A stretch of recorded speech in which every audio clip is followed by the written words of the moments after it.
Ika-72 kabanata, sa pagpapatuloy.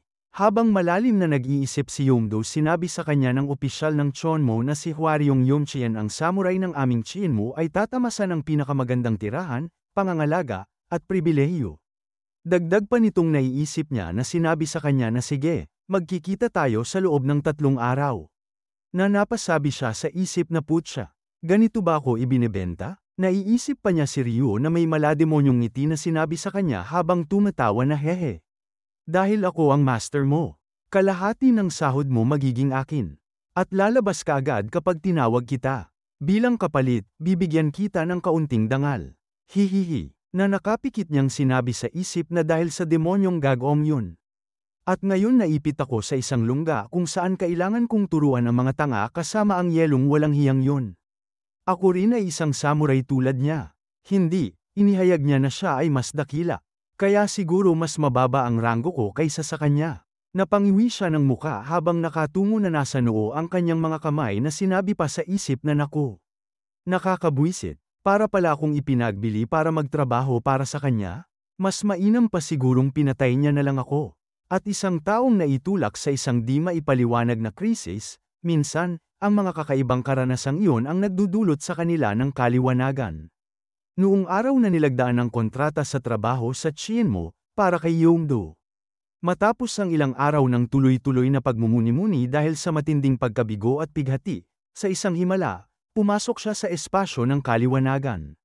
Na makikita sa kanyang isip si Ryu na tumatawang parang demonyo na sinabi sa kanya na Tara, silipin natin ang Ascension Festival ngayon. Na napasabi siya na putya, para sa buhay ko na masira na lang ng ganito. Na makikita ang paa niyang naglalakad sa maliit na daan na bangin. Na sinabi pa na hindi ko makita ang daan. Hindi ko na kayang gumawa ng isa pang hakbang pasulong. Na sinabi naman ni Ryu sa isip niya. Na may malademonyong ngiti na dahan-dahan. Pakiramdam ko ay masama, pero ayokong tumigil ka. Napahawak si Yomdo sa kanyang ulo na napasigaw na buwisit. Buwisit, buwisit. Ayokong matapos ang buhay ko sa ganyang paraan. Bakit? Ano ba ang nagawa kong mali? Buwisit, lahat ng ito ay dahil sa kanya. Napalingon siya sa gilid na napasabi na ang tinig na ito. Master, makikita ang kamay ng kanyang master na may hawak na tasang sinasabi na ito ang aking hiling, kaya huwag kang malungkot. Dagdag pa niya habang iinumin ang nasa tasa na wala akong pinagsisisihan sa buhay ko. Ngunit, kung may isang bagay na pinagsisisihan ko, ito ay dahil hindi ko nakita ang kayong dalawa sa rurok. At sa inyong dalawa, Ice at Fire, na nagmana ng Tai Chi Green Red God Spirit Ice Flame Technique. Nakakalungkot lang na hindi namin natagpuan ang isang talento na kayang ganap na gamitin ang kapangyarihang yun. Habang napaluhod si Yomdo, sinabi pa sa kanya nito na maaari mo bang hanapin ang taong may talento na yun sa halip na ako? Sumagot si Yomdo sa kanya na oo, Master. Hahanapin ko ang talentong yun anumang paraan. Kaya pakiusap, huwag mong sabihin na mamamatay ka, Master. Bakit hindi gumagaling ang mga sugat sa buong katawan mo? Sino ang nang-ahas na magdulot ng ganitong sugat laban sa Master? Tahimik lang itong uminom ng tsaa. At pagkatapos sinabi nito sa kanya na salamat sa paggawa ng ganoong pangako. Na makikita ang mga usok na sinabi pa niya na ang tsaa ngayon, tiyak na masarap. Na napasigaw si Yomdo na Master. Makikita ang mukha niyang mangiyak-ngiyak na napahawak sa dibdib ng mahigpit. Na malakas na napaluhod na sinabi niya na oo. Tama, pinanggako ko sa Master na hahanap ako ng ganoong tao. Naglibot-libot na ako sa loob ng 20 taon at hanggang ngayon, wala pa ring natagpo ang kahit isang talento. Dagdag pa niyang napasuntok sa lupa na sa totoo lang, sa isang punto, nakalimutan ko na rin ito. Hindi ko natupad ang huling hiling ng Master. Iyon ba ang dahilan kung bakit ako pinarurusahan ng ganito? Biglang may naisip siya na sinabi sa isip na sandali, kapag naisip ko. Ang araw na yun ay ang ika-20 anibersaryo ng kamatayan ng Master. Hindi ko matiis ang sakit, kaya ako mismo ay nagnais na uminom ng alak. At sa mismong araw na yun, biglang lumitaw ang baliw na demonyo at pinilit ang kanyang sarili na maging Master ko. Pwede kaya, siya ba ang parusa ng impyerno para sa akin dahil nakalimutan ko ang pangako ko sa Master ko? Muli na namang napasuntok siya sa lupa na sinabi na seryoso. Nakakabwisit na impyernong ito. At bakit namumuhay ng maayos ang yelong walang hiya habang ako ay nahuhulog sa ganitong impyerno? Napalaki siya ng mata nang maisip niya na sandali. Pwede kaya na siya ay patuloy na naghahanap ng mga talento? Ang dahilan kung bakit siya nagtuturo sa Chien mo. Ito ba ay para makahanap ng mga talentadong tao at pumili sa kanila? Umaliwalas ang mukha niya nang maisip yun na sinabi pa na tama, ang Chien mo ay isang lugar na puno ng mga bata mula sa iba't ibang panig ng mundo. Ang demonyong Gagong yun ba ay marahil isang biyaya mula sa impyerno na naggabay dito, dahil ang Chien mo ang pinakamalaking pagkakataon upang mahanap ang talentong yun. Napatingala siya nang biglang may lumiwanag sa itaas na sinabi niya na yan na. Gago kang inutil. Kahit matagal ka nang nandito, hindi mo pa rin natagpuan ang talentong yun. Master, tiyak na nadismaya ka niya at ako ang pinuntahan mo rito upang tuparin ang pangakong yun. Napangisi siya at sinabi pa na kung ganon, hahanapin ko ang talentong yun, kaya mas mabuti pang hugasan mo ang leeg mo at maghintay. Hahanapin ko ang talentong yun para sa master bago pa ang inutil na ice cube na yun. At biglang malakas na inumpog niya ang kanyang ulo dahilan ng pagkabitak ng nasa unahan niya na sinabi pa niya na ipinapangako ko ito ng buong buhay ko. Balik sa totoong mundo, na inuntog niya ang kanyang ulo sa lamesa na pinagtatakahan ni Ryu. At sinigaw ni Yomdu na isa ako sa 5 pinakamagaling na magnanakaw sa buong mundo, Hwaryong Yumchien. Hindi ako matatalo, hindi ko siya hahayaan na manalo. Dagdag pa niya sa isip na tama. Hahanapin ko ang pinakamahusay na talento doon muna. Ito na ang totoong laban natin. At pagkatapos makikita itong naglalakad, habang sinasabi niya sa isip na Taego na talento. Ang Taegok ay isang salitang Koreano na kaugnay ng salitang Chino na Taiji, na nangangahulugang pinakamataas at sukdulang hangganan. Tumingin siya sa mga nag-uumpukang mga tao na nakatingin sa mga nakatala. Sinabi niya sa isip na simula ngayon, kailangan kong magmasid ng mas maingat. Habang pinagmamasdan niya ang dalawang ito, umiiyak na napahawak sa ulo ang isang sinasabi na nabigo ako. Kung alam ko lang na mangyayari ito, mas pinaghirapan ko pa sana ang engineering. Papatayin ako ni Master kung malalaman niya ito. Napahawak din sa mukha ang isa na sinabi na buwisit. Nabigo rin ako. Ito rin ang aking limitasyon sa edad. Dapat ba nating iwan lang ang nakaraang taon na tumakas at hindi na bumalik? Lumingon naman sa kabilang gilid si Yomdo at nakita niya ang isang ito na naiinis na sinabi na buwisit. Bumagsak ako, na sinabi naman ng dalawa sa kanyang harapan na hindi ako makapaniwala na pati ikaw ay hindi makalampas sa ascension exam ng Chien mo. Kalma ka lang, hindi ito ang araw mo. Sa totoo lang, hindi lang ikaw, marami pa. Na napasabi naman si Yomdu sa isip na una sa lahat, sigurado akong hindi sila ang hinahanap ko. Tumingin sa kanyang unahan at isang lalaki ang nagwawala na sinasabi na lintik na mga hurado. Tanggalin niyo silang lahat dahil nabigo ako. Sinabi ng lalaking pumipigil sa kanya na pakiusap. Huwag, kung aatakihin niyo sila, kayo ang mauunang mawala. Na sinabi ni Yomdu sa isip na tuluyan na siyang napatahimik. Na isang boses ang tumawag sa kanya. Napatingin siya kay Ryu habang sinasabi niya na gustong-gusto ko ang masiglang atmosperang ito. Kaya, kumusta? Hindi ba sulit ang paglabas gaya ng sinabi ko? Tumingin sa kanya si Ryu. Habang napahawak sa babang sinabi na bilang pasasalamat, maaari mo akong imbitahan sa hapunan mamaya. Kakatapos ko lang makakuha ng trabaho para sa iyo, kaya sigurado akong gusto mo akong pasalamatan. Kaya, ano ang gusto mong kainin? Karne ba? Nakatingin ito sa kanya na sinabi sa isip na nagtataka ako kung ang baliw na ito ba ang talentong hinahanap ko. Napailing siya ng ulong na papikit ng madiing sinabi sa isip na hindi, talagang hindi. Ang talento ng Taeguk ay natatangi sa paraan na sila ay ganap na nagkakaisa habang niyayakap ang magkasalungat na aura sa iisang katawan. Tulad ng Master, nakatingin sa kanya si Ryo na sinabi na aray ko, ang reaksyon na yan. Hindi ka ba mahilig sa karne? Na sinabi pa sa isip ni Yomdu na dapat niyang kayang sabay na isagawa ang iba't ibang martial arts gamit ang kaliwa at kanang kamay, kaya tiyak na hindi ito ang taong yon. Ang ibig niyang sabihin ay isa sa mga kwalifikasyon ay kayang sabay na gumamit ng iba't ibang martial arts gamit ang parehong kamay. Halimbawa, iguhit ang isang bulaklak gamit ang kaliwang kamay, at isulat ang iyong pangalan sa titik gamit ang kanang kamay.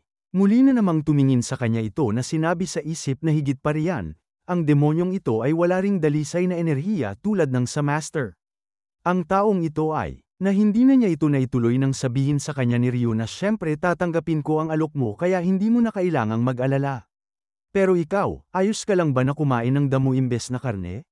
Nakikita niya si Ryung tila demonyong nakangisi habang sinasabi sa isip na talagang hindi. Imposible na siya yon. Siya ay isang demonyo sa anyong tao. Napaturo siya sa unahan na sinabi na may lugar doon na mukhang napakamahal. Tara, punta tayo. Dagdag pa niya sa isip habang makikita ang mga lampara sa looban ng kainan na ngunit hindi ako maaaring sumuko at gagawin ko ang lahat ng aking makakaya upang tuparin ang aking pangako. Patitibayin ko pa ang aking martial arts ng husto at balang araw. Tatalunin ko ang demonyo na ito mula sa impyerno. At habang kumakain sila sinabi ni Ryu na hey, tingnan mo doon. Ang saya nila. Saka nga pala, bakit ganyan ang itsura mo habang nagmamasid? May hinahanap ka ba? Lumilingon sa paligid si Yomdo habang sinasabi sa isip na sa gabay ng master, tiyak kong mahahanap ko ang talentong hinahanap ko. Nakita niya ang mga itong lasing na sinisigaw ng may hawak ng bote na mahal kong kangho. Ako ito. Pagkatapos ng 5 taon, sa wakas nakapasa rin ako. Woohoo! Ako ang taya ngayon. Kaya lahat kayo, kumuha ng tig-iisang bote at itaas para sa tagumpay. Good luck sa lahat ng pumasa. Sinabi naman ng isang ito habang binuhat na woohoo. Ako ay lumilipad sa hangin. Wow! Bigla na lang akong naging isang master? Napasabi naman sa isip si Yomdo habang nagngangat-ngat ng damo na tunay ngang may mga walang silbi kahit sa tiyan mo, pero bukod sa mga hangal na yon, tiyak na may talento pa rin na matatagpuan. Isang boses ang napakinggan niya na sinabi na Pocket, ano ba itong bastos na ito at nagyayabang pa tungkol sa ilang barya niya. Dagdag pa nitong namumula ang pisngi na siguro ipinagmamalaki nila na nakapasa sila sa ascension nang hindi gumamit ng badge. Pero teka, araw ngayon ng special admission test, hindi ka ba sobra sa inom? Tumugon ang mataba na namumula na rin ang mukha na Pocket, huwag kang mag-alala. Alam mo naman, simula pagkabata ko, ginagastos ko ang ginto na parang tubig at busog ako sa mga halamang gamot. Kaya hindi agad mauubos ang aking lakas. Ha ha ha ha, ngayon pa nga, baka medyo maging boring ang gabi, kaya humanap na lang tayo ng babae na mapaglilibangan. At isang tagasilbi naman ang lumapit sa kanila habang sinasabi na ito ay isang inumin na pinamimigay ng mga nakapasa. Inabot niya ito at sinabi na isang libreng inumin. Na nakatingin sa kanya si Yomdo na sinasabi sa isip na napakalaki ng tiyan mo. Kaya tiyak na mayroong isang tao. Hindi niya ito naituloy nang biglang napatingin sila sa likod na may gulat na reaksyon ng muka. Humihingi ng tawad ang isang ito sa dalawa. Naiinis namang sinabi ng mahaba ang buhok na humihingi ka ng tawad? Mukhang galing ka sa isang angkan na hindi pa namin naririnig o nakikita kailanman. Hindi ko alam kung anong kumpiyansa ang meron ka at hinahawakan mo ako, si Jessup So, alagad ng Hwasan, na siyang numero 1 sa 5 evils. Dagdag pa ng isa na nabangga ka ba niya? Sa totoo lang, mas nakakagulat pa na hindi niya talaga ako kilala. Gaano ka bobo kaya ang taong ito? Nagkatinginan ng dalawa na sinabi ni Jessup So na parang ang weird pakinggan yan. Ibig mo bang sabihin na mas seryoso ang paghipo sa'yo kaysa sa paghipo sa akin? Na sinabi naman ng isa na oo naman. Kailangan pa rin nating kunin ang ating espesyal na pagsusulit, pero kung interesado ka, pwede tayong magpainit ng kaunti ngayong gabi. Nakatingin lang sa kanila si Yomdo habang may kinakain na damo na sinabi sa isip na Chienmo Academy. Magiging ayos lang kaya ito? At pagkatapos makikita ang trangkahan ng Chonmo Academy, nakasalubong ang kilay ni Yomdo na nakatingin lamang. At sinabi niya na sa isip na ang weird. Ano bang pinapanood ko ngayon? At pagkatapos, 1 oras ang nakalipas bago ito, na makikita siyang nagsusulat na sinabi sa kanya nito na ang numero mo ay 13. Ang espesyal na pagsusulit ay isasagawa sa kabuuang 4 na laban, at kahit panalo o talo, ang pagpasa o pagbagsak ay dedesisyonan ayon sa pagsusuri ng mga mandirigma. Mangyaring maghintay hanggang ikaw ay tawagin. Na napasabi naman si Yomdo sa isip na manalangin ako sa impyerno na matalo ka. Kasalukuyan, nakikipaglaban si Ryo sa isa na agad niya itong napalipad sa ere. Na sinasabi pa ni Yomdo sa isip na ang taong yun ang siyang tumalo sa disipulo kagabi. At pagkatapos sinipa niya ang isang ito na umikot sa ere na sinabi pa ni Yomdo sa isip na ang taong yun ang disipulo ng tindero na nakikipagtalo sa kanya. Nakipagtamaan siya ng kamao dito na nanginig ang buong katawan nito na sinabing muli sa isip. Na at yung mukong na nagtatawanan na parang gago, taga Jinju daw siya. Dagdag pa niya habang malakas na pinalipad niya ang tabachoy na ito na hindi ko na gustong malaman kung taga saan pa yung tabachoy na yun. Siguro malakas sila sa pinanggalingan nila. Pero sa ngayon, hindi na ito mukhang eksaminasyon ng pag-akyat. Ito ay walang iba kundi isang hagupit mula sa impyerno, na nakangisi siyang parang demonyo, na ibinuka ang kamay na tumatawang sinabi na bakit parang mahihina silang lahat. At pagkatapos makikita ang silid na ito na may nagsasalita na napakawalang awa nun. Ang espesyal na pagsusulit ay dapat nakatuon sa galing, hindi sa kalupitan. Dagdag pa nito na nakakrus ang kamay sa katawan na hindi ba't masyadong malupit ang ginawa niya. Kung tatanggapin natin siya, anong kaibahan pa natin sa Black Swords? Napahawak sa baba itong nakapikit na sinabi na malupit ito. Ang mga inapo ng iba't ibang pamilya ay halos hindi na makatayo sa sobrang pagkabugbog. Maaari tayong sisihin sa kinasapitan nila. Napatuktok ito ng daliri sa lamesa na sinabi na ang taong yon, Ryu yon. Gaya ng isang biglang kumidlat mula sa kalangitan. Dagdag pa ni Jinmeja na paano mo sa tingin natin dapat tugunan ito. Yomdu de Hayep. Nakakrus lang ito ng kamay sa katawan na nakatingin dito ng may pagkainis. At dito na po nagtatapos ang ika-72 kabanata.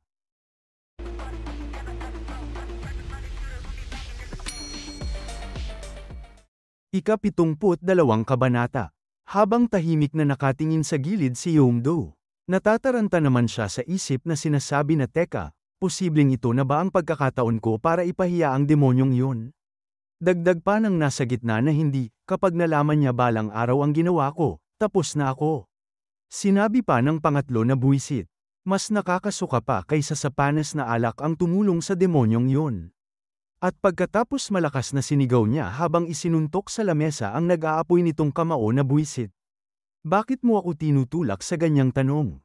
Anong pinapanto mo dyan? Dagdag pa niya na anong mga salita ang gusto mong lumabas sa bibig ko? Ha, na napasabi naman ang mga nasa unahan niya na galit na siya. Sinabi naman ng katabi niya na Yomdo Daehyap. Hindi mo naman siguro susunugin kaming lahat dahil lang sa isang tanong, hindi ba? Sinabi pa nito sa kanya na hihihi, alam ko ang bantog na kasanayan ni Daehyap sa martial arts, kaya't pagbigyan mo na ako. Dagdag pa ng isa niyang katabi na bilang mga guro, tungkulin nating igalang ang asal ng isa't isa. Maaaring hindi pa kami kilalanin ni Yomdo sa ngayon, ngunit maaari ba naming marinig ang inyong panig? Namumuti ang mga mata niyang sinabi na hindi naman ganon. Ang totoo niyan, tinatanong mo lang ako ng kung ano-anong kakaibang tanong. Sinabing muli sa kanya ni Jin Mujan na nagpakita si Yomdo kay Hojang kasama ang batang yun noon, at hindi ba't pumunta ka rin sa harap ng test center kasama siya ngayon? Ikaw lang ang nakakaalam tungkol sa batang yon, Yomdo. Nagpalabas ng yelo ito sa kamay na sinabi pa niya na kaya anong kakaiba sa tanong na yon. Tsaka, hindi ko maintindihan kung bakit ka sobrang galit. Na napasabi sa isip ang mga nasa paligid nila na mukhang galit din ang dakilang nakatatanda. Sinabi pa sa isip ng isa na talagang bihira siyang magalit ng ganun. Ang lamig, sobrang nagyayelo ang mesa, na ibinulog naman ng isa na pakiusap, mag-ingat ka, nabibitak na ang mesa. Napapikit naman na sinabi ni Jin Mujan habang nakakrus ang kamay sa katawan na sa kahit anong kaso, totoo na hindi naglalagay ng maraming limitasyon ang tiyan mo sa pagtanggap ng mga talento. Ngunit, hindi lang kasanayan ang tanging pamantayan. Tumingin ito ng seryoso na sinabi pa niya na kahit papaano, dapat niya kaming mapaniwala na siya ay isang taong namumuhay sa liwanag. Sino mang gustong pumasok na may hindi dalisay ay dapat alisin. Dagdag pa niya habang makikita ang papel na ito na kaya pinasulat namin siya ng impormasyon tungkol sa sarili niya. Ang application form na isinulat ng kandidato na si Ryuyon pangalan ay ito ang translate na nakasulat na papel. Chien Mo Special Screening Application Name. Ryuyon. Place, Region, Family. Lightning Gate. Master's Name. Or alias. Master's name is Master. Ang Master ay matanda na, kaya mukhang hindi niya maalala ang pangalan niya. Recommender. Hao Jiang. At kung hindi niyo tanggap ang aking sagot, kung gayon magtanong kayo kay Yomdo. Motive. Free na ka-X. Gusto ko ang benepisyo ng paaralan. At pagkatapos sinabing muli sa kanya ni Jin Mujan na wala kahit isang salita ng sinseridad. Napapikit si Yomdo na sinabi na iyon ang kasamaan. Well, karaniwan ng ganito magsalita ang mga estudyanteng pumapasok sa akademya. Napasabi ang kanyang katabi na kahit ano pa yan, seryoso, hindi ko pa kailanman nakita ang ganitong application dati. Dagdag pa niya na makikita ang mga ito na napahinga ng malalim ang isa na ano ba talaga ang pangalan ng kanyang guro. Kung ayaw ng kanyang guro na ibunyag, pwede naman siyang magsabi ng tapat at hindi ganito. At bakit nakakros ang salitang libre doon? Dagdag pa niya na tsaka, galing siya sa isang sekta na tinatawag na Lightning Gate. Tinitingnan ang kabalastugang application na yun, naiisip ko kung talaga bang umiiral ang ganitong lugar. Pamilyar ka ba rito, Yomdo? Pinagpapawisan siyang nakapikit na nanginginig ang boses na sinabi na hindi, ngayon ko lang narinig yun din. Dagdag pa niya sa isip na buwisit. Bakit kailangang tanungin ako ng ganito dahil sa pagsusulat ng demonyong yun? Sinabing muli sa kanya ni Jin Mujan na kaya sinasabi mo na nagsinungaling siya sa application form niya? Sa sagot mo, ngayon nagdududa na rin ako kung totoong pangalan ba ni Ryuyon ang ginagamit niya. Dapat niya sanang sabihin ang totoong pangalan at pinagmulan niya, kaya bakit niya itinatago ng sobra ang kanyang pinagmulan? At ano ba ang layunin niya sa pagpasok sa Chien mo? Sumagot si Yomdo sa kanya na tiyak na totoo ang pangalan niya. Sinabi pa niya sa isip na wala siyang dahilan para itago ang kanyang pangalan pagdating sa kanyang pinagmulan. Impyerno ba yun? At pagkatapos nakapikit niyang sinabi na hindi ko alam ang kanyang pinagmulan o kwento, pero pagdating sa layunin niya sa pagpasok sa Chien mo, hindi ito dahil sa anumang sabuatan o ganoon, kundi para kumain, matulog, at mag-enjoy ng libreng pagkain. Sobrang obsessed siya sa libreng pera at pagkain. At kahit ang lahat ng karne, kinakain niya ng mag-isa. Napasabi ang nakadilaw na ito habang napahinga ng malalim na Ang aming Chien Mo Academy na gumagabay at nagpapalago ng mga talento ay tinatreto lang niya bilang lugar kung saan makakakuha siya ng lahat ng libre. Dagdag pa ng nak-agree na hindi ba yun isang hindi dalisay na layunin? At yun rin ay dahil sa kakulangan niya ng karakter na nagdulot siya ng ganoong pinsala sa ating mga prestihiyosong talento. Dagdag pa nito na makikita ang mga nakalaban niyang mga nabugbog na ang miyembro ng volcanic group na si Jesepso ay nagdanas ng malubhang pinsala sa kanyang panga at ngipin. Kaya hindi siya makakakagat ng pagkain sa loob ng kalahating taon, at si Soyip ng Fortune Teller Group ay hindi magagamit ng maayos ang kanyang mga galame sa loob ng isang taon. Mas mabuti pa ang kalagayan nila kumpara sa ikalawang anak ng Jeonbuk na kailangang bawasan ang dami ng kinakain niya sa buong buhay niya dahil sa maraming internal na pinsala. Sinabi ni Soyip na ipinanganak sa Jinjo na isa sa kanyang mga kamao ay ganap ng nabali kasama ang mga organo nito, na magreresulta sa pagsuko niya sa pagsasanay sa buong buhay niya. Dagdag pa ng mga ito kay Yomdo na napatingin siya na gaano ba siya kasakim para gumawa ng ganoong malupit na krimen laban sa marangal na talento ng mga prestihiyosong pangkat. Pasensya na talaga, na sinabi sa kanya ni Yomdo na anong ibig mong sabihin sa sorry.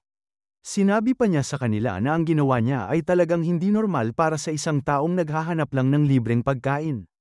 Pero sa totoo lang, sa tingin ko mas mabuti pa nga para sa amin na naalis niya ang 4 na hayop na yon.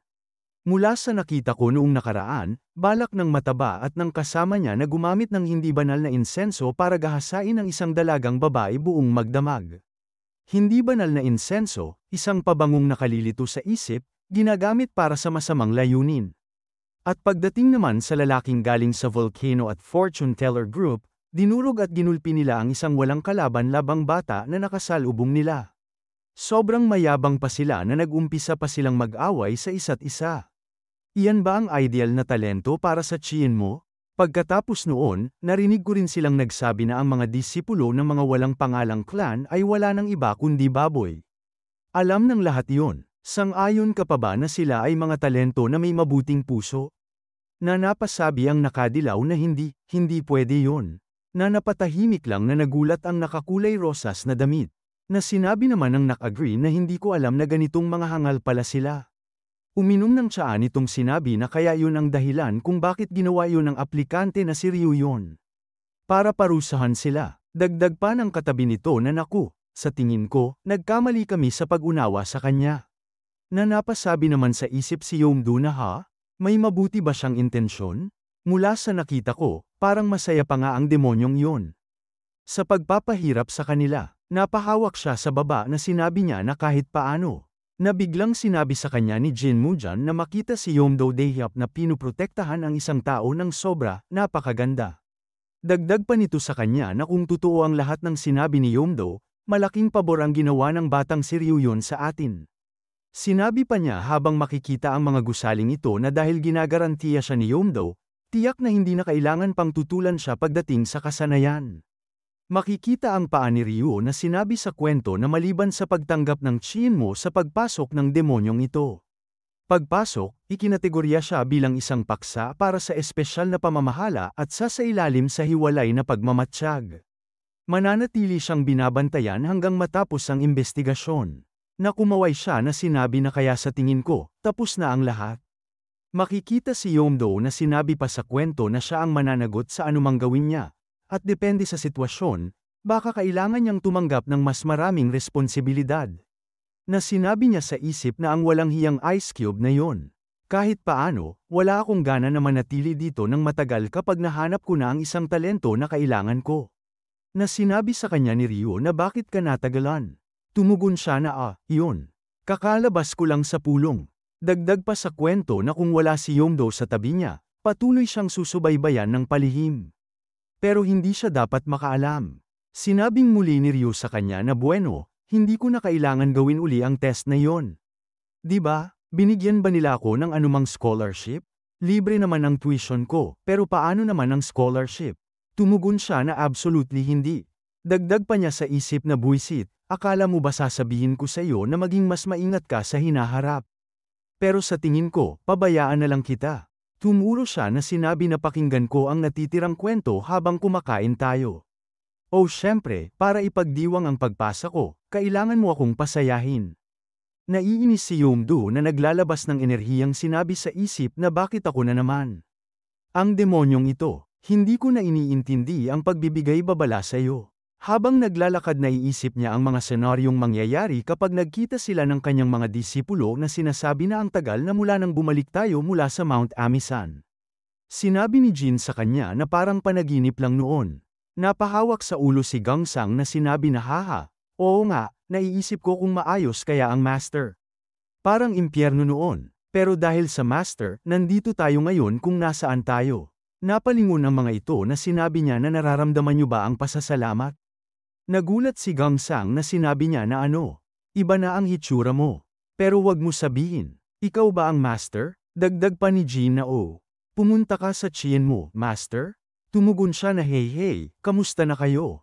Makikita ang mukha niya na mapapakinggan ng iba na napasigaw na siya ang master, habang hawak ni Hyunwon ang bilaw na may lamang mga gulay na pasabi siya na master. Dumating ka ba para sa reunion? Na sinabi naman nakangiwi ang mukha ni Nohak na wow. Talagang ikaw ang master. Napasabi naman si Huangbo sa likuran na hahaha, ang tagal nating hindi nagkita, master. Na-miss mo ba kami? Patuloy pa rin kaming nagsasanay ng mabuti at sinusunod pa rin ang mga itinuturo ng master. Buhat sa ulo ang labahan ni Oh Kyung, sinabi niya na hindi ka panipaniwala. Sinasabi mo ba na ang gwapong batang ito ang master? Nakatingin si Moonhye sa kanyang sinabi na baka hindi ganoon ka-simple. Pagkatapos ng lahat, sinabi rin ni Ji-yoon na wow, ngayon na lumitaw ang master na may mahusay na kasanayan, pambihirang talino, at kaakit-akit na anyo, tiyak na nagkakagulo ang Chien mo ngayon. Masayang sinabi naman ni Sansan na kamangha-mangha. Akala ko sinabi mong master siya kaya nagmadali akong pumunta, pero hindi ba siya ang pinakagwapong lalaki sa buong mundo? Napatabo naman ang muka si Dang Sam na sinabi na sobrang nakasisilaw. Sinabi naman niya, sa mga ito na itinaas ang kamay na haha, talaga. Parang lahat ay medyo lumaki, ha? Mabuti, sige kung ganon. Para ipagdiwang ang ating reunion, sisimulan na ba natin ang espesyal niyong pagsasanay? Napaiyak ang mga ito na sinabi niya na huwag, please, may magliligtas ba sa amin? Habang nakapila siya na nakangiti pinagmamasdan naman siya ng mga tao. Na nagsasalita ang announcer ng Chien Mo na well, para sa mga bagong estudyanteng proud na nagtipon sa simulaing seremonya, may misyon ka na pamunuan ang tamang landas. Na makikita si Ryo na seryosong nakatingin. At pagkatapos ay inikat ang ulo sa kaliwa at kanan. Na makikita ang mga ito habang sinasabi pa ng tagapagsalita na mga talento ng Chien Mo, dapat mayroon kayo ng pagkatao, katwiran, talino, at lakas. Na sinabi pa sa isip ng mga ito sa kanya habang nakatingin na matulog sa isang lugar na ganito, sinusubukang makinig habang natutulog, parang tanga. Paano nakapasok ang ganitong tao? Sa hitsura ng kanyang damit, hindi siya mukhang galing sa prestihiyosong pamilya. Na may napakinggan siya na napasabi na ito ay pagbubukas ng seremonya ng Chienmo Academy. Sheesh, by the way, ang saya ng panaginip na yon. Oo, ang nangyari kanina ay panaginip lamang. Nakangiwi ang mukha niya habang sinasabi pa ng tagapagsalita na lahat kami ay umaasa na makapagtapos ka sa Chienmo. Muli, maligayang pagdating, at pagbati sa iyo. Na sinabi naman niya sa isip na nako, kailangan ko ba itong daluhan tuwing ganito? Kung tiisin ko pa ang kakilakilabot na pag-aaksaya ng oras at pagkabagot. Hindi ba ako malulunod sa sarili kong pagkabagot? Dagdag pa niya habang mabilis na nawala na buwisit, hindi ko na kaya. Panahon na para tumakas. Nagulat ang mga ito nang makita nilang mabilis na nawala siya na napasabi sa isip na nawala na siya. Ano? Paano? Saan? Paano siya biglang nawala? At pagkatapos makikita ang mataas na pavilyong ito. Kung saan ay makikita si Ryong nakahigang sinasabi sa isip na malamig na hangin at mainit na araw, hindi masama. Matutulog na lang ako rito at hihintayin hanggang matapos ang mga nakakabagot na talumpati. Makikita ang mukha niya na mayroong nakita. Isang tao rin ang malakas na tumalon sa bubong kung nasaan siya. Kumaway ito sa kanya at sinabi na hello. Natatabunan siya ng anino nito na sinabi pa sa kanya na hindi ko inaasahan na may iisang tao rin na mag-iisip ng kapareho sa akin. Tumugon si Ryu na sino ka? Tumugon ito sa kanya na ang pangalan ko ay Hyorong. Ang mga bagong kaibigan ko ay tinatawag akong Yuljan. Ang mandirigmang espada, kahit na medyo sobra naman sa akin ang tunog na yon. Haha, dagdag pa niya na makikita sila mula sa malayo na buweno. Nakatakas ka rin mula sa nakakabagot na seremonya, di ba? Hindi ko talaga inasahan na may darating dito ng mas maaga kaysa sa akin. Sa tingin ko mas magaling ka. Na nakita sila ni Lender mula dito. Na seryosong tahimik na nakatingin sa mga ito. At dito na po nagtatapos ang ika-73 kabanata.